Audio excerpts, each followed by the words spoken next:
All right. Well, welcome back, everybody, to another Re-Education Experience podcast. Today, again, I have an honor to interview an amazing rockstar agent, a friend of over 10 years now. When I was looking back to our history, him and I met at one of the very first real estate conferences, if not the first, and it was either Elite in Tom Ferry in Chicago, if you were there, or it was Boomtown Unite in Charleston. It was one of those two, and maybe it was both, going back all the way to 2013.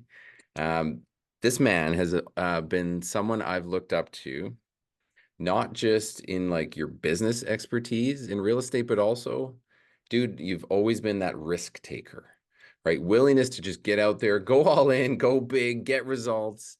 And the results have spoken like literally year over year for you for so long. So again, massive honor to have this. Today, I bring on my longtime friend, Kyle Whissel. And Kyle is the team leader and founder of Whissel Realty with EXP. Now, EXP, Kyle was once an independent brokerage owner like I was. And that's when we first connected. And he took his group over at EXP way back in those early days. And I'm going to guess this was 6, 7 years ago. Is that right? We just hit 6 years. Yeah. Okay, yeah, 6 years ago. So for those that have followed Kyle's world, he's like a content king, right? A video superstar, a keynote speaker. He's been a farm dominant agent. He's an online lead machine, scripting master. You crush your sphere marketing like nobody else I've seen. A flipper, a developer, a builder, and I could go on. So he's got all of these layers that we can dig into. So it goes without saying that, Kyle, you are one of the most knowledgeable agents in the entire industry. Not just because of tenure and volume, because those numbers are huge, but because you're also a practitioner. Like all along the journey, you've been right in there where, as we know, and a lot of the peers that get accolades aren't that, right? It's been your actual real world experience that just has always brought you this success, right? Um, been on the biggest stages in the industry, toe to toe with anybody. I know you could have a conversation. So again, Kyle, welcome to the show, my friend. It's been a long time. How are you? And what did I miss in the intro? I know, right? Now, where the hell do you go? Like, there's so many things we can talk about today. So I'm excited to see where you choose to take it. Do we go Hmm. like the traditional route that we like always talk about, or we go to like some wild, weird, deep stuff too? We can go anywhere you want. Were you in Um, Chicago? Were you in Chicago? Was that I one don't that? think I've ever, I don't know if I've ever been to Chicago in my life, Okay, other so it than wasn't. It like would have touching been. down on an airport. Gotcha. So it would have been the So Boomtown one then. Yeah. Probably Boomtown. Yeah, I think we Boomtown, and then I know we had a coffee at a Tom Ferry event out in the desert. Yes. Yeah. So I remember that. I think that was at one of the. It was probably a team event that we did out there. Totally. But that was where we like started to connect and build a friendship together. So yeah, it's been a long time, dude, and it's been fun watching both of our growth curves over the years. You know, you guys are crushing it up there in Canada. We're crushing it down here, and both at our respective companies, just doing big things. And so, yeah, I'm excited to hang out today, dude. So here's the big question to start. Like, what's stealing your headspace these days? Like this real estate industry, you've been through a lot of this, right? And again, Uh-huh. you've built team, and we'll talk about the dynamics of team and stuff like that. But like, you got a lot of moving parts going on. So, like, what's currently in the Whissel brain power where you're spending energy and putting resources to right now, here, then, in this crazy world? How do I not raise little assholes? That's what keeps me up at night. How do I like I grew up not having like anything or any money. Like we were not a wealthy family by any means growing up. Like my mom drove really old cars. We didn't have a lot. We didn't go on all these vacations and all this stuff. And so, we just got back from a 2 week trip to our lake house, and then we're planning a trip to our river house, and we have like all these amazing things today that I Yeah. didn't have when I was a kid. Like, how do I not raise like an entitled, these entitled little asshole kids? So that's legitimately what keeps me up more than anything. Like to me, the business stuff is really easy and you can make a lot of mistakes in business and you can like recover from them. But like if you screw up raising your kids, that's a lot harder to recover from. So quite honestly, like that's what keeps me up at night more than anything else. And you've got two, is that right? I have two. So I have an 8-year-old and an almost 2-year-old right now. Gotcha. And Okay. she is in the terrible twos. She just started this, new thing. She'll just be sitting, hanging out with me on the couch, and out of nowhere, she'll just flop off the couch, land on her face, kick and scream and cry for absolutely no reason. Like nothing has changed. She just decides to throw a tantrum for no reason. Like we're in that phase right now. Oh, yes. And we just flew for like 4 hours the other day, and she did it for like half the flight. It was a lot. Beautiful. No, I resonate with you with the raising of kids thing. And I don't know if I'm doing a great job, to be totally honest. I'm trying, but okay. So how about the other kids you have though? So let's speak to your team. How big is the crew now? We're running right around 100 agents on the team. And we, every month right now, we're bringing in 5 to 10 new agents. We're cutting around 5 to 6 agents every month as well. And some people are like, oh, that's crazy. It's just a revolving door. It's like, all right, champ. Well, you go ahead and you pick 5 fucking winners. Like, go ahead, just pick 5 winners. Good luck.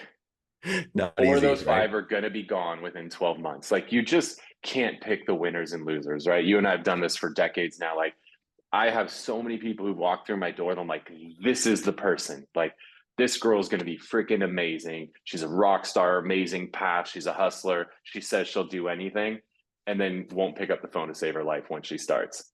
And then I have somebody, I'm like, I don't even know how this person ties their shoes in the morning. Like, I have no clue how they even arrive at this office. Like, it's terrifying to think about them driving a car and they crush it. So Right. I've just learned, we, as long as they're hungry, humble, and smart, like those are the 3 things that we really look for that are hard to train. If they can come in with that and they have some motivation, we're going to give them a chance. And some people surprise me, sometimes in a good way, sometimes in a bad way. But we are never fearful of cutting people. We have very clear standards in place. So we have standards for the activities they have to complete, things like showing up to meetings and role playing and things along those lines. And so you can get cut from our team for not upholding those expectations. Additionally, we have production based expectations. Mm. And where I see a lot of team leaders make the mistake is they'll say like, this is our minimum standard to be a part of our team. And then somebody doesn't hit that minimum standard. And it's like, well, like, no, there's no well. Like, if you have a minimum standard, you have to uphold it. So if your minimum standard is too high, lower it, right? Figure out what is that like terminable number. Like, if somebody is below this number, no matter what, you are going to terminate them. Like, figure out that number because that's your real minimum standard to be a part of the team. And people, a lot of times, they're scared to cut people.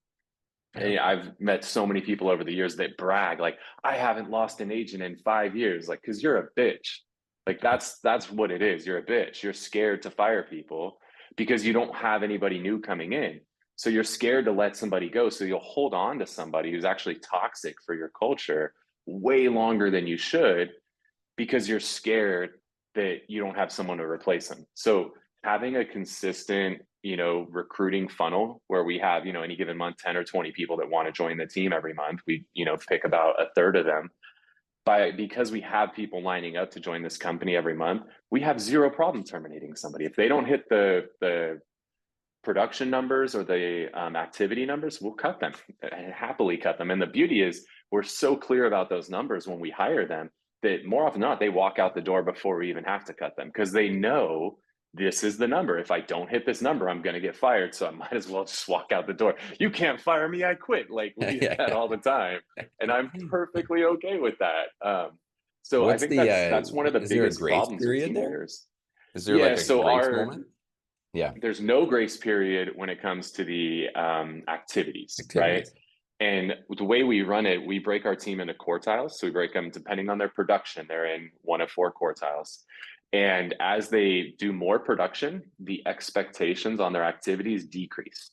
Oh Like yeah. my top agents who are selling, $1 million, $2 million, $3 million a month, like I'm not going to be on their ass nearly as much as the agent who hasn't sold a home in 90 days. Yeah. So as you work your way up those quartiles in our company, we relax the expectations on you. So instead of needing to be on the role play 4 days a week, pop on once a week. instead of, having to come to every single meeting, come to, one meeting a month. Like, we loosen it up and relax it a lot for the top performers because they don't need it. They don't want to be micromanaged. They still want you to check in on them, but they don't want to be micromanaged. So there's no grace period for the activities. For the production, our terminable number, and some people might say this is low, it's just 2 in the first 6 months. You Right. got to do 2 transactions in 6 months. Some people are like, that's too low. Now, keep in mind, we're in Southern California, where the average price point is like 750, 800,000. So if you are in a $200,000 market, 2 is not enough. Your number's probably 4. But 2, we will terminate you, right? And if we get to month 5 and we see that you're off track, we will have a meeting with you 5 months in, make it very clear you're short one. You got 30 days to get another one pending. If you don't, you're gone. So being willing to terminate for that is really important. So it's 2 in the first 6 months and then 6 a year thereafter. 6 years. So that's, yep. So it's 2 in 6 months, 6 a year thereafter. And that's a terminable number. You're cut if you don't hit that period. Yeah. And that's the minimum standard. And we found our top agents, we do a quarterly meeting and we put, for better lack of words, a head count up on the screen every quarter of how many people we terminated that quarter. Our top agents love that number. And Mm, that number is usually hovering around 20, somewhere right. around there, 15 to 20. The top agents in our company love seeing that we're actually cutting people. Because if you scale your company up and you just keep loading bodies in and bodies in, the way that your top performers think of it is like, well, they're taking leads away from me and they're not doing anything with them. They don't like that. But when they see that you're cutting those people and you're only keeping the good ones, they like that. And they like having new people come in that are hustlers because it pushes them and they get better. And then we have this culture where everybody shares constantly. And Yeah. now everybody's getting better and better. We're like, our top agents today are going to finish with more in the first 6 months than our top agents used to do in 12 months because they're all pushing each other, right? Competitively, but also collectively. We use a term called strength in numbers, right? Like our group is similar in size to you. And it's like there's strength in numbers, but only if the numbers are producing and performing and making consumer driven impact and making like eyeball share, attention share. Otherwise, it's just a stat, it's just a data point, and then that's no good. So, I mean, I love that you share that. So, okay. So where your headspace is looking after the littles, right? And then of course, but there's been a lot of changes in our world. What's the messaging to your agents today? Like what is your market like down in San Diego today? And like what has your brain power driving this 100 agent army forward? So I know normally we don't always timestamp when we do recordings of stuff, but just because of what's happening in our market, we have to. So this is June the 19th when we're recording this. We have this whole NAR settlement. Obviously, it doesn't affect you guys up there, but it does down here. You know how much we talk about that in our office? Zero, Mhm. right? There's so many other people, and even a lot of these coaches. I mean, some of these coaches have been talking about this shit for like 5 years. Dude, it is just consuming people's headspace. Like, people are so damn worried about this thing. It's the only thing they think about because Inman and RISMedia and all these things are just constantly like trying to publish articles about this settlement. Like, we don't talk about it because nothing has changed yet. And we don't even know what the final change is going to be. It's going to change. It's already changed 5 or 10 times. It's going to change 5 or 10 more times before it goes into effect. Like, why are we going to spin our wheels on something when we don't even know what the final rule is? Right. Like, once the rule is final, DOJ's approved it, NAR's approved it, the plaintiffs have approved it, the attorneys, like, once everybody's approved it and there's a clear set of written rules, then we'll make our change. Right. Until then, we're just plowing forward, not even talking about it because it's not affecting our day-to-day business right now. And so I'm watching so many teams' production fall off a cliff because they're so consumed by this thing.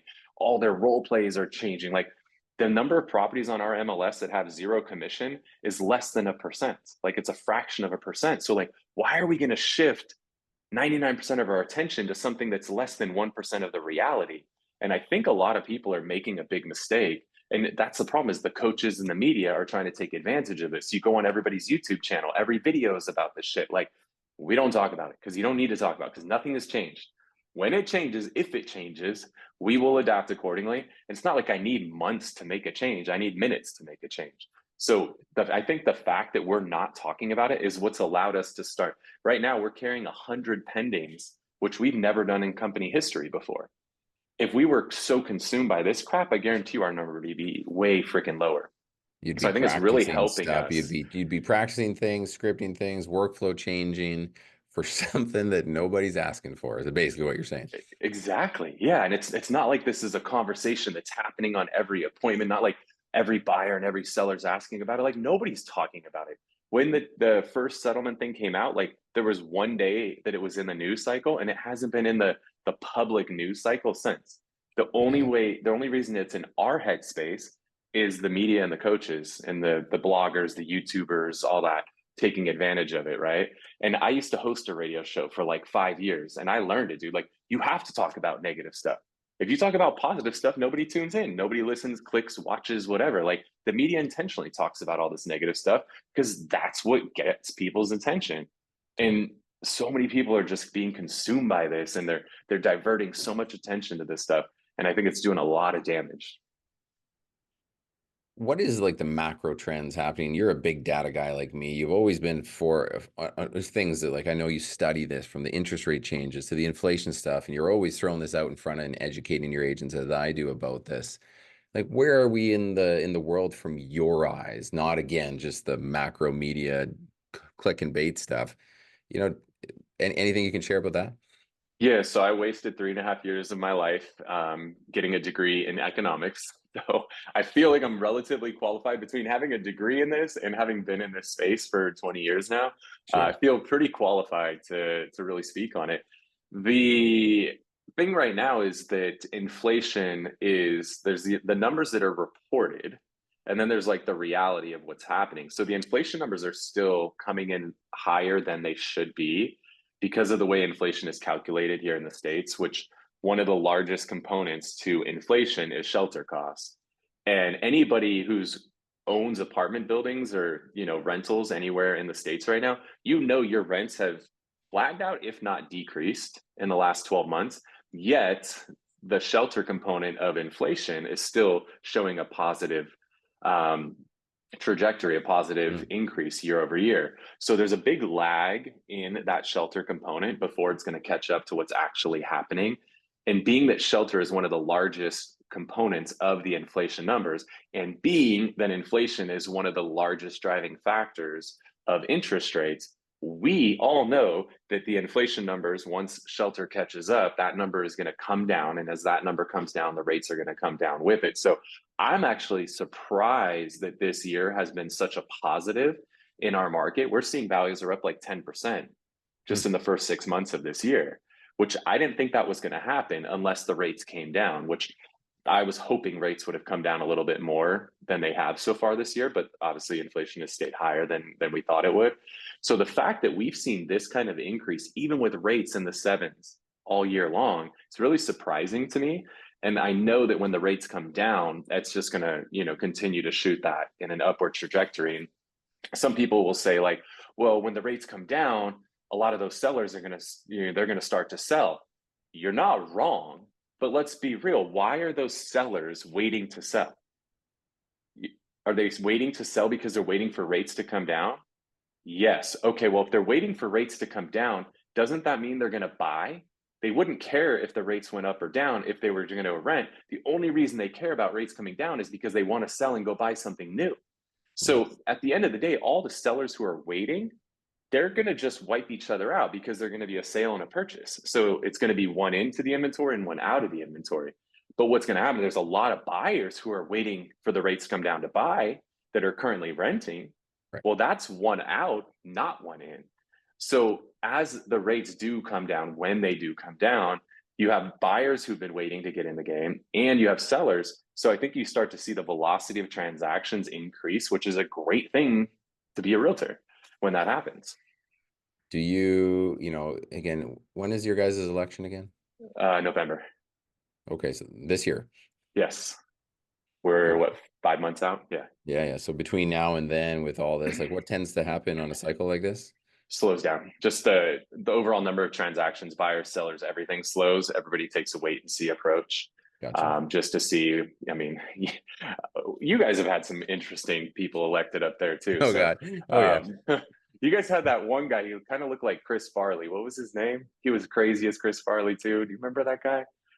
There was some Well, this probably crazy was in Toronto. overweight This was guy. in Toronto, so not yeah, it's Was a it? separate side of the world. So yeah. Yeah, there was some crazy like overweight guy up there that was. I think he got kicked out of office. He was crazy. So you guys deal with some of it too. I mean, our choices are. I don't know how these are our two choices that we have right now. So I does don't know what's gonna happen, so but you as it's agents and in this like potential pause moment, right? Are we teaching, are we doing anything differently as like trying to empower these guys to crush transactions? Or is it, if you could think back through your last 20 years, which cycle does this like kind of like relate, anything that comes back to it's like mind? a Like, rubber band is what happens, right? It okay, pulls back until we have clarity. Are we going red or blue? What are we doing? And then it slingshots from there. So gotcha. it's normal. There's going to be a little bit of a pullback as far as like the number of transactions that are occurring because just everybody takes a wait and see approach, both buyers and sellers. So I believe that you'll see the volume of transactions decrease a little bit leading up to the election. And then once we have clarity, regardless of who wins, people like, okay, at least we know what direction we're headed with things, and then people get back in the market. So the 90 days post election tends to be busier than that same 90-day period a year before. Gotcha. So like as you guys are pulling and building your lists, marketing, grabbing more people, like Yeah. what's the messaging you guys are using right now that seems to be winning to be building this future list of would-be sellers and wait on the fence buyers? Is there anything tactically that you guys are digging in right now? I don't think you need a whole lot of messaging. It's just understanding people's motivation. I think that everybody's always looking for like a magic script, a magic thing to say.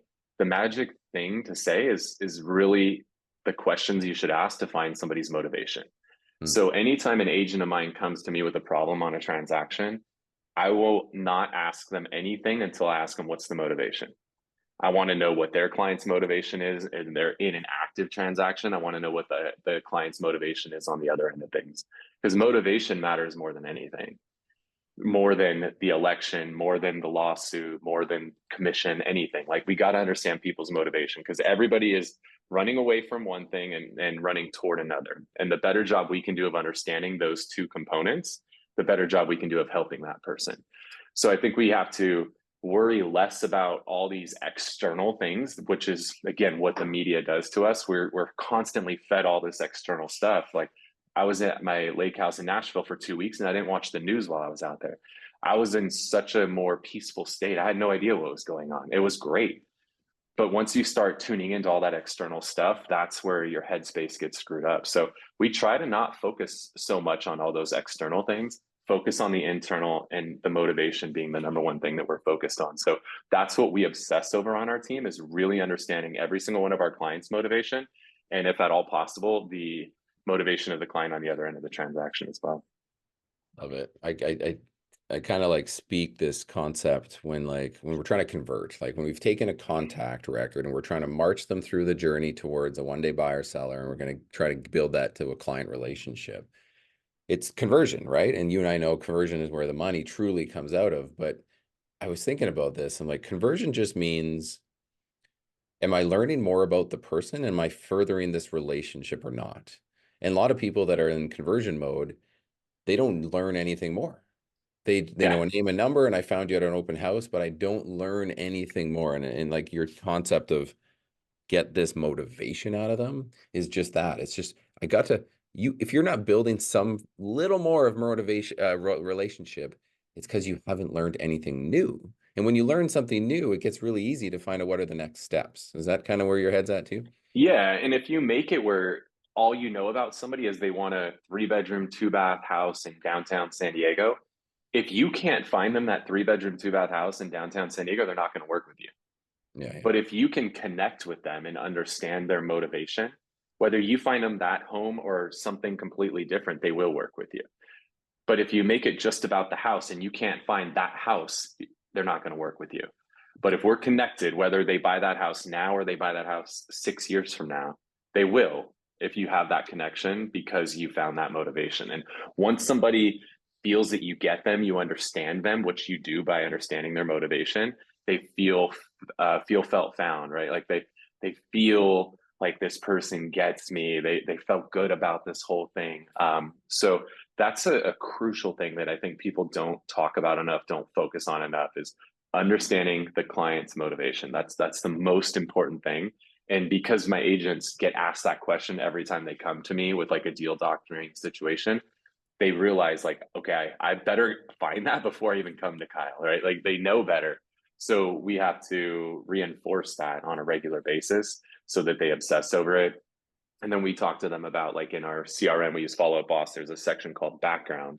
Like that should be the first thing in background. Like, what are they running away from? What are they running to? We have to understand that. And then it becomes so much easier when, we're talking about a $5,000 difference in price or repairs or whatever. Like if we can recenter them or refocus them on that motivation, the 5,000 is meaningless because we can tie in. We actually know what the true motivation is. And maybe it's that they live in a neighborhood that backs up to a freeway and it's so freaking loud and they can't even sleep at night.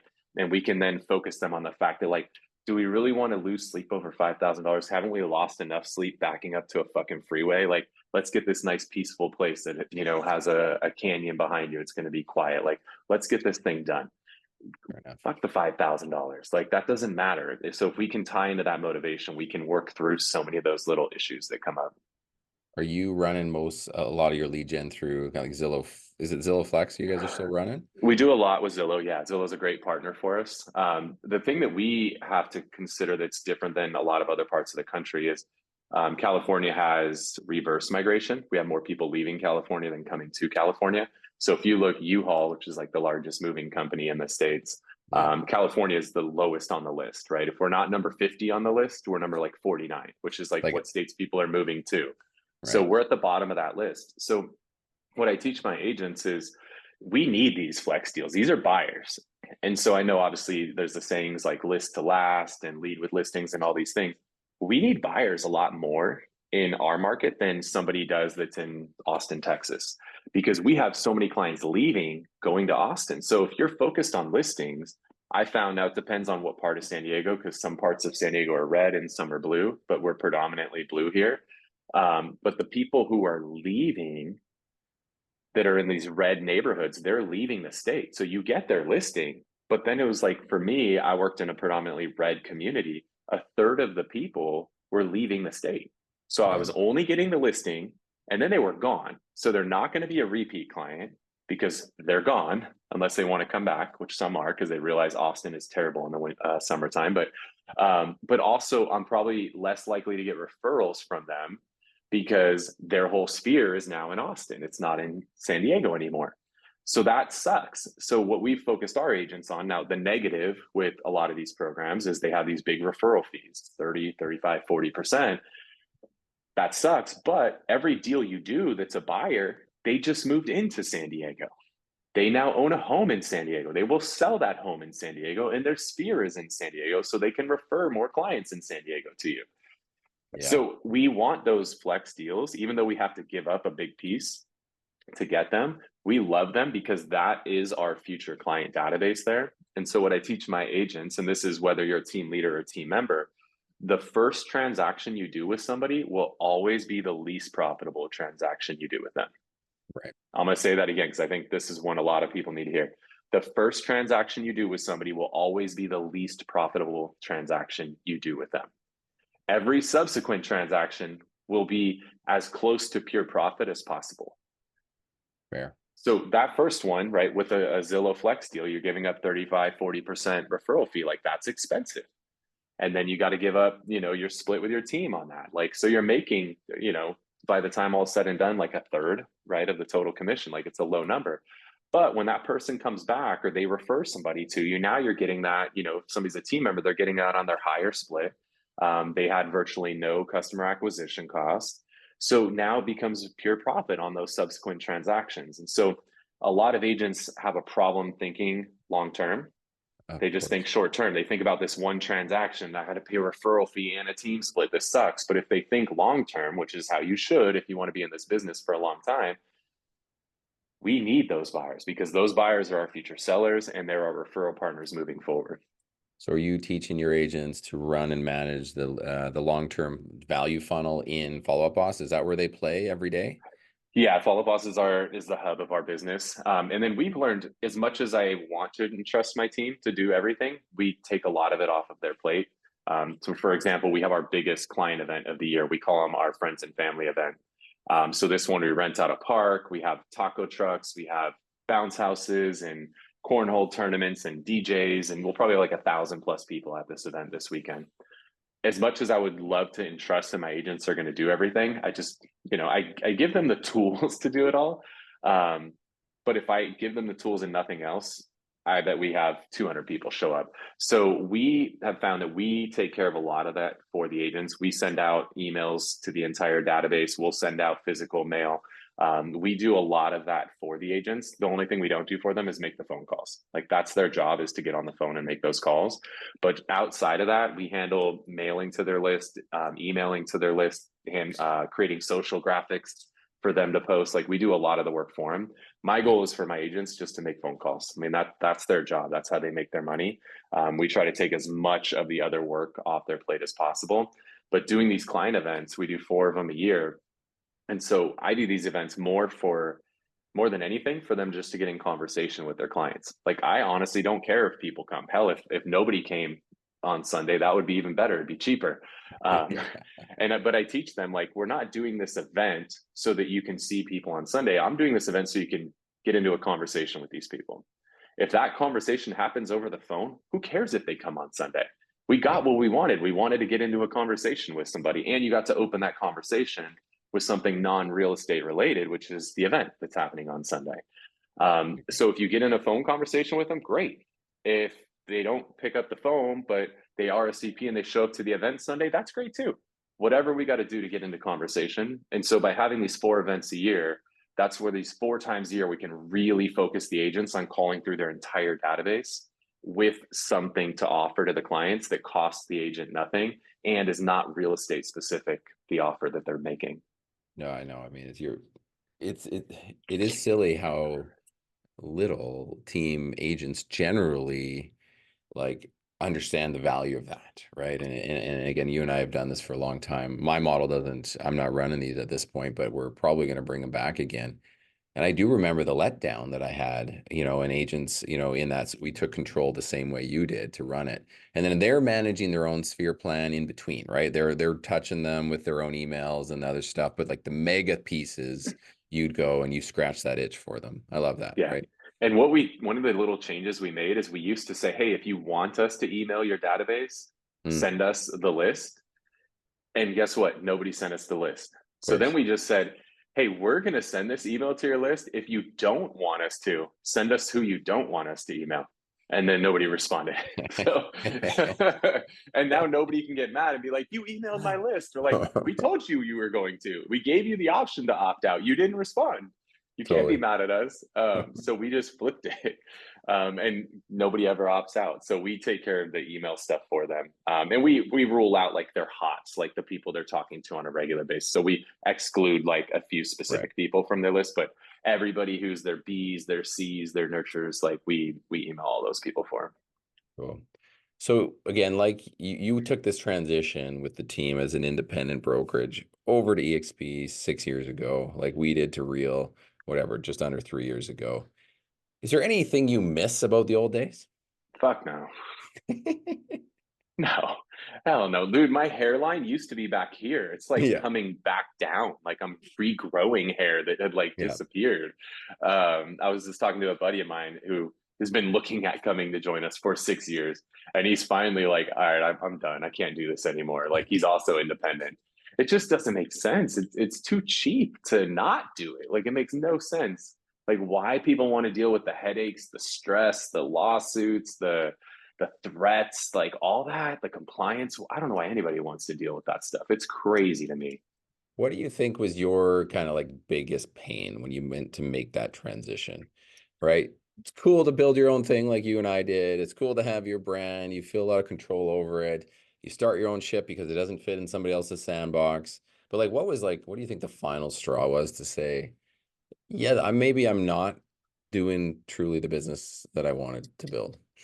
For me, I always had this vision there's a pot of gold at the end of the rainbow when you build an independent broker, that I'm going to build this thing and I'm going to be able to sell it. And like my number in my head was always like $10 million. So I was like, hey, I'm going to build this thing up and I'm going to sell it and I'm going to make my 10 million. And just like agents get recruiting calls, like when their production starts to go up, you get brokers, calling you like, "Hey, we'd love to have you over here at ABC Realty." Well, when you build a brokerage and you start doing a lot of production, now you start getting M&A calls or mergers and acquisitions.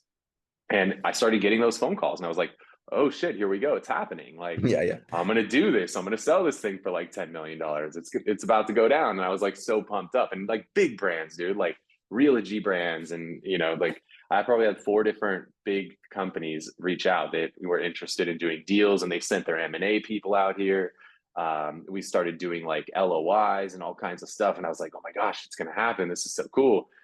At the end of the day, it was like the most humbling experience ever, because I realized that my company had very little value for an M&A deal. And the reason for that is at that point, we were really the true like teamerage, where I was still in production and we were just running like a big team, just also we were the broker at the Yeah. same time. So what I realized, when they value your company, is they're going to take your production out of the equation. So if you're still actively producing, that becomes a big problem. And most of these teamerages out there, even most of these teams in general, the way they're set up to run is that the agents cover the expenses and the team leader's production is the profit.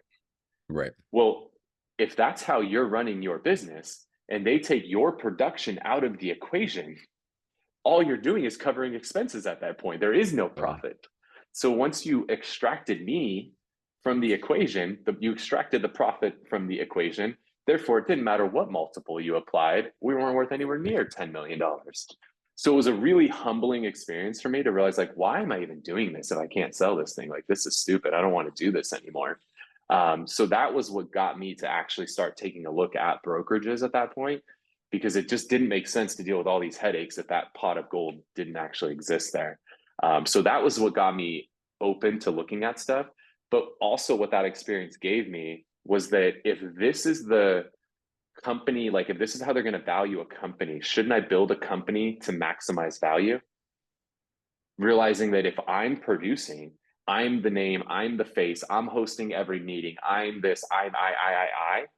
Well, again, they're going to value you without I Right. involved there. So the more involved you are, production especially, but just in the day-to-day operations, if the business revolves around you and you ever do go to sell that business, your valuation is going to be cut down substantially the more involved you are. So the less involved you can be, the more you can build a true business that operates with or without you, the more valuable that business is. So in addition to offloading all the brokerage headaches, I've also really shifted my direction to make me the least important part of the business as opposed to the most important part of the business, to where I was just on vacation for 2 weeks. I touched my laptop one time and it was only because I had to record a video.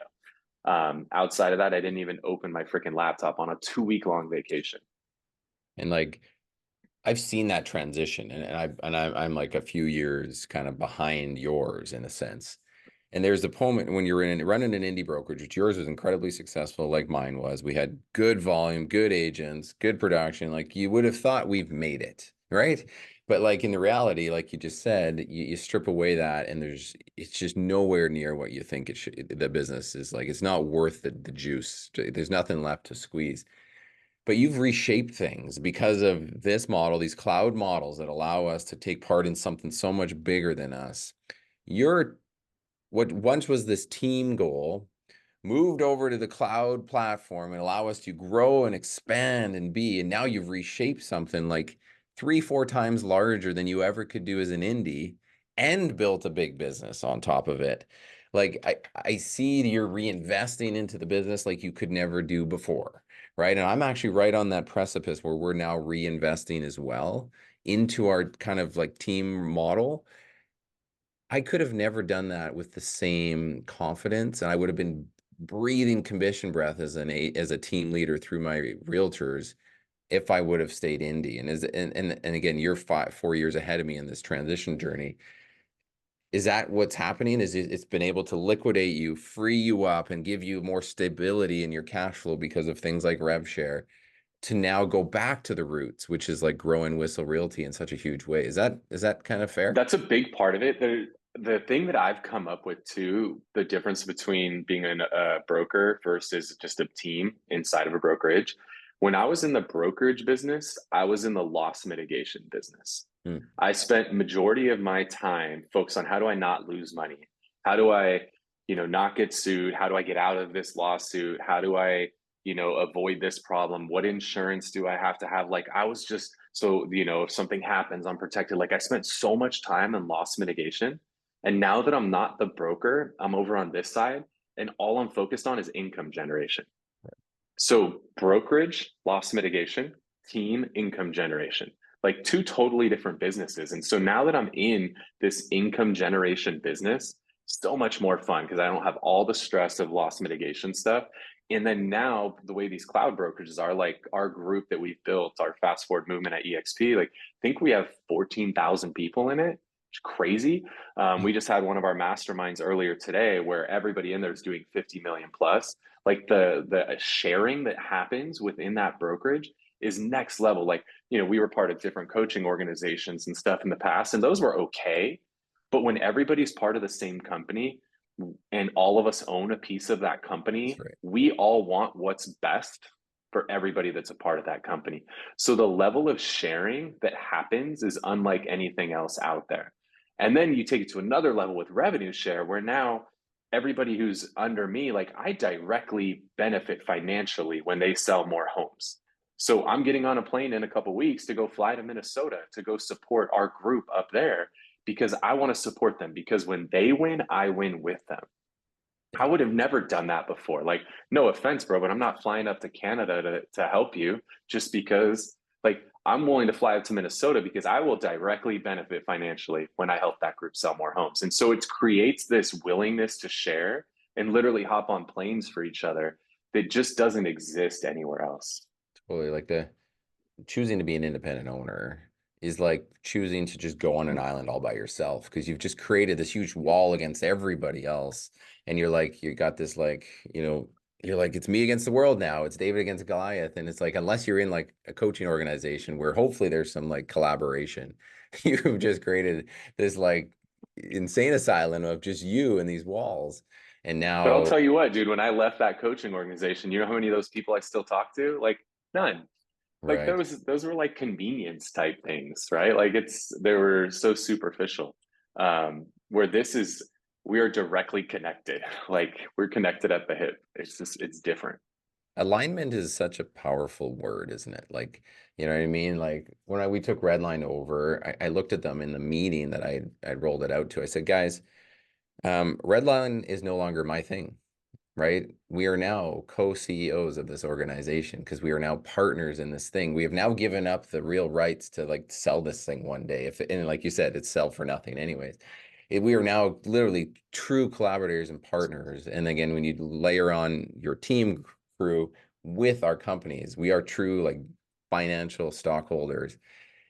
That alignment piece, I've seen the energy pop in everybody, and I'm more excited about my business, nearly 20 years into this than I ever was. I never thought I could get here again from like an excitement and a energy and a motivation. It's pretty special, right? Um, Totally. why are people still saying no in the indie world? Like it's just like to me, it makes no sense that an indie would ever be an indie anymore. Like, I A don't know. lot I of them can't say figure it out. no because they've never like had the lawsuit. They're like, "Oh, I don't deal with that stuff. I train my Mm, agents really well." I'm like, you just don't do enough deals. Like, it's right. not a matter of if, it's a when. Like, it's going to happen. You're gonna get tied up in this stuff, and it's not even like the time or the money to like make these problems go away. It's the headspace. Yeah. Like, you only have, and I have a really big head. Like, you only have so much space in your head, and when you start to take space up with those loss mitigation activities, like again, now you're taking space for loss mitigation that could be replaced with income generation. Like it's crazy to me because that loss mitigation stuff, man, it keeps you up at night. Like it stresses you out when you got like a deposition you got to attend and go to an arbitration or a mediation, like all these things that are part of being a broker. You got to go to the risk management meetings and all that. Like Hell no. Like that stuff is stressful to even think about that. Like Totally. now, whether it's me or one of my agents, somebody does something stupid, like if you're in Gmail, it's the F key, forward. Hmm. The amount of times I get to just forward stuff to the broker and be like, hey, here, Yeah, yeah, deal yeah. with this, deal with this, not my problem. Like that F key is the most liberating key on the keyboard now. So talk about that. Another F word would be freedom a little bit. And I think it's allowed you to do some new fun things like you're developing, you're building. I'm starting the same journey. I could have never, like you said, freed my headspace to do that.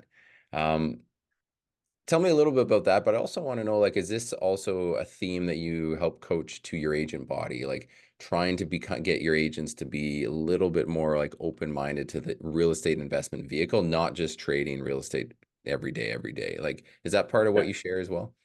Yeah. So I've always been very intrigued by development, but I've always shied away from it for two primary reasons: time and money. So the time component has been um, helped in the recent years. So San Diego, the city of San Diego, San Diego is kind of unique. There's a city of San Diego and then a greater county of San Diego. So the city, which is about a third of the county, there's a little over 1 million people. They determined that the city of San Diego is 108,000 housing units short of where we need to be. And so they built this plan and said over 9 years, we need to build 108,000 housing units. Right. Well, in the first 2 years, they like loosened up some of the development rules. Well, they built 10,000 in the first 2 years, but they need to build way more than 10,000 to build 108,000. So now you went from building 108,000 over 9 years. Now you got to build 98,000 over 7 years. Right. So they've just continuing to loosen things up for developers. So traditionally, if you're taking a piece of property and you want to put an apartment building on, there's three steps that occur. Step one, get it entitled to build what you want to build, which means like I bought this house, I need to get this house entitled to build an apartment building. So convince them that it makes sense to allow you to scrape this house and put an apartment building in its place. That 18 to 24 months traditionally. If you're by Right. the coast, even longer. That's step one. Step two, now you have to design it. So you got to build the plans, submit the plans, get it permitted. That typically 18, 24 months again. Now it's finally permitted. Now you get to build it. That's another like 18 to 24-month process. So this whole process is traditionally like a 5 year process on average, plus or minus a year. That's Right. a long time, Yeah. right? Well, now that first phase, the entitlement, if you're in specific locations, you literally skip that entire thing. It's entitled by right. Just check. 18 to 24 months, gone. Then the permitting phase, that they've cut that down about in half. And then you find the right builder and you can cut that down in half. So now we're talking about taking what was like a 5 year process, getting it in like 2 to 3 years now.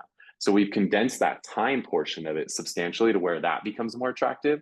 And then because of the money from the revenue share, now I have that recurring revenue that's coming in every single month. So I'm not as stressed out about selling homes. Like I sell maybe like one or two homes a quarter at best, like really close friends, family, or super VIP clients. So I'm not dealing with all that stress of being out in the field anymore. So I have all this extra time and the money's coming in. So now I'm okay buying a project that I'm not going to get paid on for 3 years. Right. But when I get paid, we're talking seven-figure paydays when these buildings sell. But I wouldn't do that if I didn't have that revenue share coming in. That revenue share gives me the freedom to take on these big projects. Right. And we're kind of crazy. So we're buying like a project a month. And so that's the thing too, is like real estate, there's a ceiling. Like there's very few agents or teams breaking through $1 million and virtually none breaking through $2 million net. Nobody ever Right. talks about that number. I don't know why. It's kind of an important number. We all Yeah. love to talk about units and volume and GCI. Nobody talks about freaking net. I mean, we're going to have an amazing year. We won't break 2 million net this year. We'll be like 1.5 to 2 million net. One building is going to be $1 million to $2 million. Totally. One building, and we're buying like a building a month. Like, think about how crazy that is, right? So Totally. it's cool that I can have this team. And now the beauty is this team, which will sell like 900 plus units this year, it fuels the development company because we're going on listing appointments all day, every day. So now all of my team is constantly out looking for deals to bring to us to buy on the development side. And they like it because as a developer, I could pay full market value, if not more, for these properties because I don't see the 3 bedroom, 2 bath house that's there. I see the 32 units that's going to be there. And so my agents like it because they can bring me deals that I'll pay full price for, if not more. And I like it because I'm getting my next development deal. Totally. I got one of my youngest agents right now out. I just send him screenshots, door knock this street, and then boom, he's pulling up numbers. We're running CMAs. He's like, "How do I get paid?" I said, "You're my buyer's agent. You're getting full commission on this thing, and I'm going to make it the Yep. easiest deal for you." And I love it because it's just it feeds it, right? If we were the team leader that had to literally have nothing left at the end of the day and had to sell like 4 or 5 homes a month and try to coach and train and support them like we had to in the past, we would have nothing left to give, and every dollar would be a scarcity mindset dollar because the way typical teams run with zero profit. You know what I mean? Like Yep. it's such a flip that's happened that for those that do open their mind to this, and you've had hundreds and hundreds and hundreds of these conversations. But again, you're living through it. Probably one of the earliest brokerages to transition, probably among this Pretty cloud-based early. model, Yeah. right? We were One the of the earliest in earliest. Yeah. our world. And yeah, there's been literally no downside for us. There was a bit of delayed gratification on my end, to be honest. It took a little while before it came because there was some loss before some gain. Yeah. But the agents, every single one of them benefited day one. Yeah.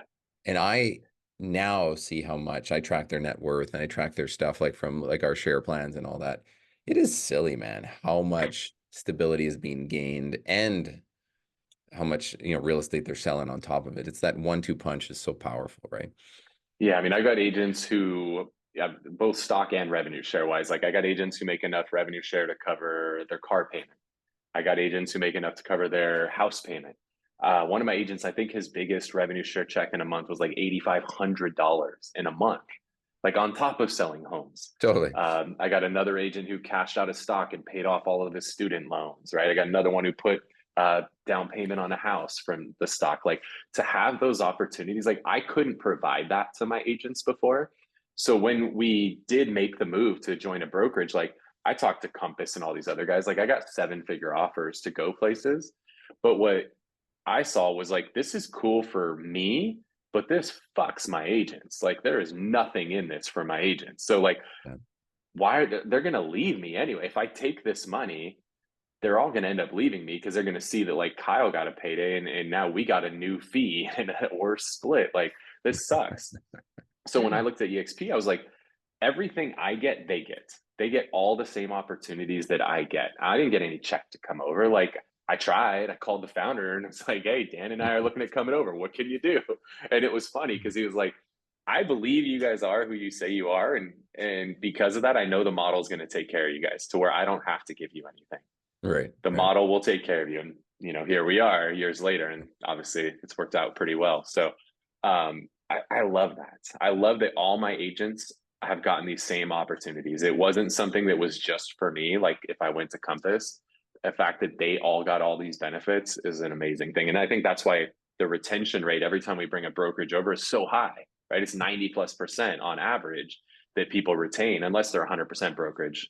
But they were losing their face off anyway before. So we retain, every time we bring a team over, 90+% retention rate because the agents see that there's value in it for them. Their broker didn't move for themselves. They moved for the collective good of the team. Totally. All right. Well, I'm going to spin gears for one more major question. Okay. Then I'll let you go. Cool. You're always forward thinking when it comes to systems, tech, marketing, video. You're always in the front of every trend, right? And most of them aren't trends. Like when you talk about video 10 years ago, it's not a trend. It's embedded in what we do. You know, AI right now. What is Kyle Whissel doing with AI? We know the word trend is what people something. This isn't going to be embedded in everything we do, and it already is. But like, where are you guys playing with it? Is it mostly? Is it content? Is it scripting? Is it a coach for you guys? Is it for blogging? Is it for voice and video replacement of yourself? Like, where are you playing when it comes to the powers for which we wield today? So we're not playing in AI, we're playing in BI. Okay.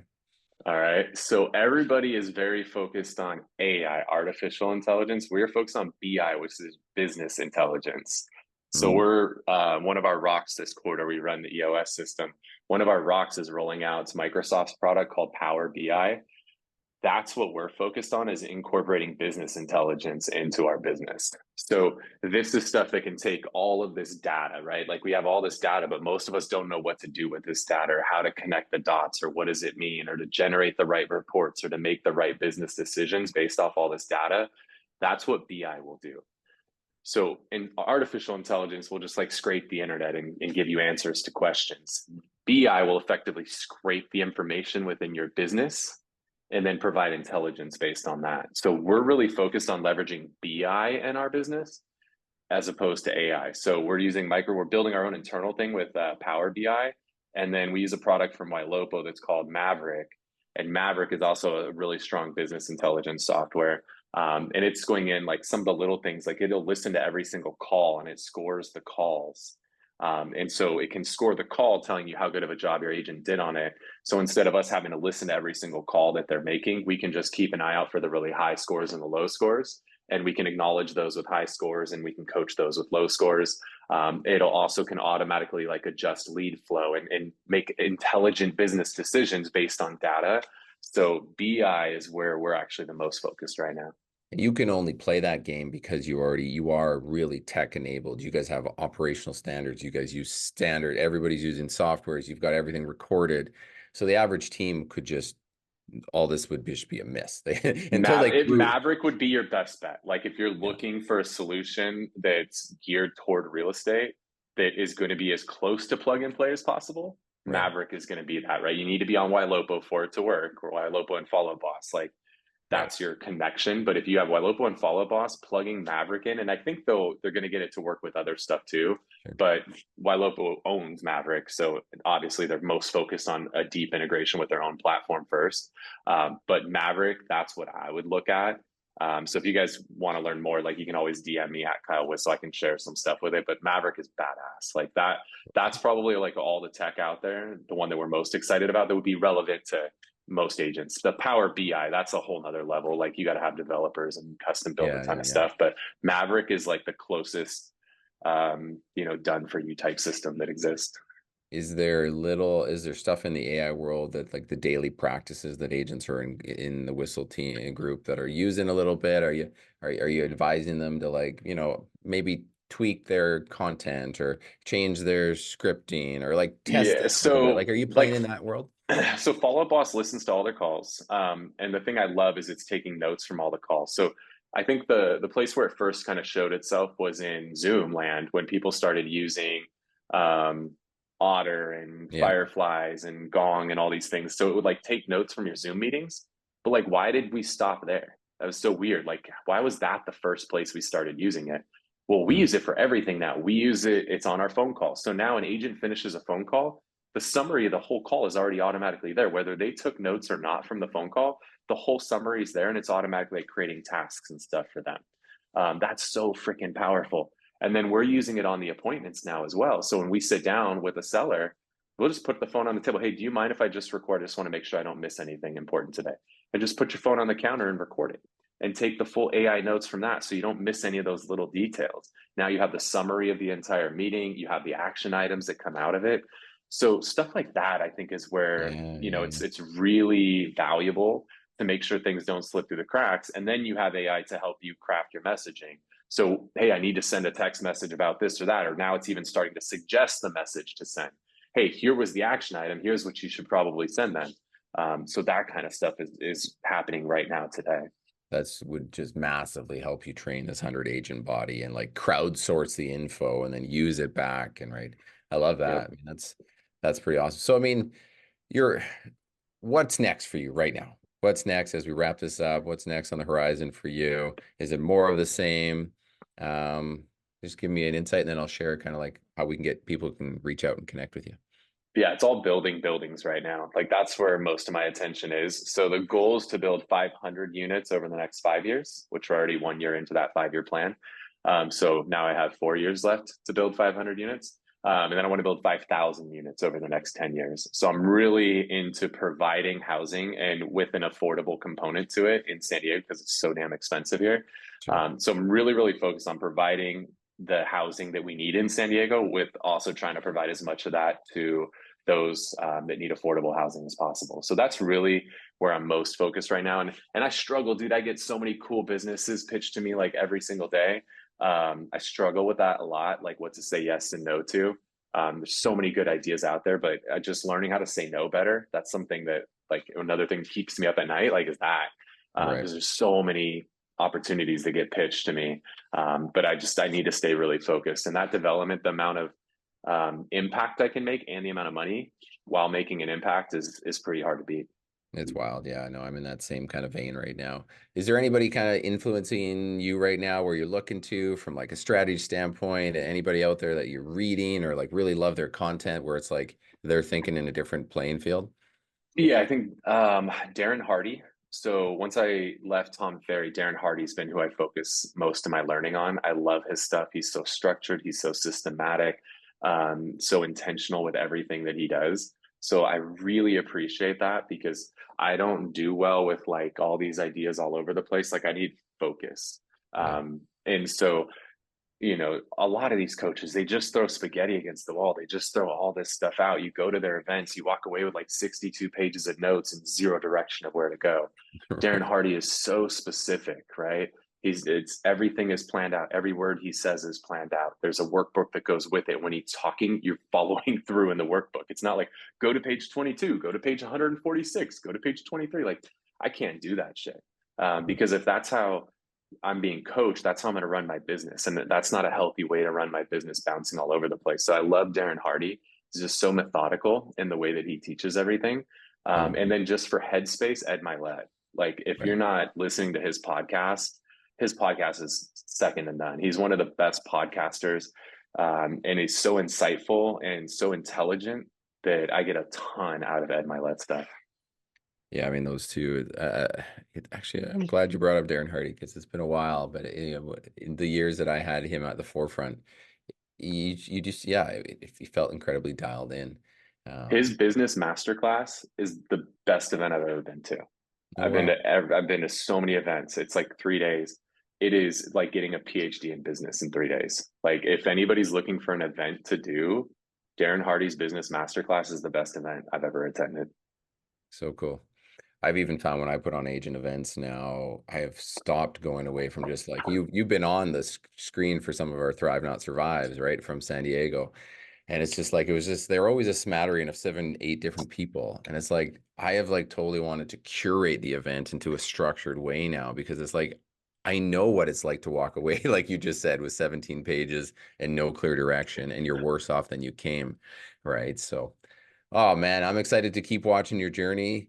Where is the best place to kind of follow it? Is it Kyle Whissel, just Kyle with Whissel Whissel on Instagram? Is that where like we follow? Instagram is the best way to like really connect. But if you go to thewhisselway.com, you can subscribe to the podcast on there, the YouTube channels on there. You can join our referral network for all the people leaving California. We have a private Facebook group you can join. You can get on our email newsletter. We share like all the tips and tricks of what we're doing on our team, share little snippets from our meetings. And then if you're looking to level up your content creation, audio, video, social, we're really big on that. So I've had a full time media manager for the last 9 years. And so we teach everything we've learned over the last 9 years of working together in that course. So all that stuff is on thewhisselway.com. Amazing. Yeah, I had some questions about that, but again, out of time and for for you to get back to life too. Yeah, guys, if you're listening and again, if you're getting what Kyle's putting down, he's been there, done that with all of this stuff. He was one of the earliest guys in all video and one of the earliest guys I know that staffed and went all in with this stuff, has learned so much and has given back to the industry, has hosted huge masterminds around this video world and content. He's been the mayor of his town constantly, and again it's one of those things like follow his journey for those listening. There's just so much wealth there. So buddy, it's been a long time coming. We finally got this done.